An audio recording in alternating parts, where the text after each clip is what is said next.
السلام علیکم ورحمۃ اللہ وبرکاتہ۔ آج میں آپ لوگوں کو بتانے جا رہا ہوں سورہ واقعہ کے بارے میں۔ سورہ واقعہ کی فضیلت میں آج پڑھ رہا تھا، یہ کتاب میرے سامنے ہے۔ سورہ واقعہ پڑھنے والا کبھی بھی فاقے میں نہیں رہ سکتا، غریبی میں نہیں رہ سکتا۔ حضرت عبداللہ بن مسعود رضی اللہ تعالیٰ عنہ صحابی رسول ہیں، وہ ایک مرتبہ بیمار ہو گئے تو حضرت عثمان غنی رضی اللہ تعالیٰ عنہ ان کی عیادت کے لیے تشریف لے گئے ان کے پاس۔ تو جب وہ ان کے پاس گئے تو انہوں نے حضرت عبداللہ بن مسعود رضی اللہ تعالیٰ عنہ کی عیادت کی، حال چال پوچھا، اور پھر کہنے لگے کہ اگر آپ کچھ اجازت دیں تو میں آپ کو سرکاری خزانے میں سے کچھ روپیہ وغیرہ بھجوا دوں تاکہ آپ اپنی ضرورت میں استعمال کر لیں۔ تو حضرت عبداللہ بن مسعود رضی اللہ تعالیٰ عنہ نے فرمایا کہ مجھے اس کی ضرورت نہیں ہے، مجھے کچھ پیسے وغیرہ مت بھجواؤ، مجھے ضرورت نہیں۔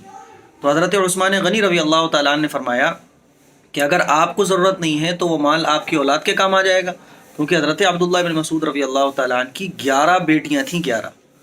تو فرمایا کہ اگر آپ کے نہیں کام آئے گا تو آپ کی بیٹیوں کے کام آ جائے گا۔ تو حضرت عبداللہ بن مسعود رضی اللہ تعالیٰ عنہ نے جواب دیا کہ میری 11 لڑکیاں ہیں اور میں نے ہر لڑکی کو سورہ واقعہ پڑھنے کی نصیحت کر دی ہے، کیونکہ میں نے جناب رسول اللہ صلی اللہ علیہ وسلم کو فرماتے ہوئے سنا ہے کہ جو شخص سورہ واقعہ رات کو پڑھے گا تو اس کے قریب کبھی بھی فاقہ نہیں آئے گا۔ لہٰذا میری تمام لڑکیاں سورہ واقعہ تلاوت کرتی ہیں، اسی لیے مجھے پریشان ہونے کی کوئی ضرورت ہی نہیں ہے، اسی لیے میں نے کوئی جمع بھی نہیں کیا ہوا ہے، اور مجھے آپ کے جو سرکاری خزانے میں سے پیسہ آئے گا اس کی بھی ضرورت نہیں ہے، نہ میرے بچوں کو ضرورت ہے، کیونکہ میں نے سب کو سورہ واقعہ سکھا دی ہے۔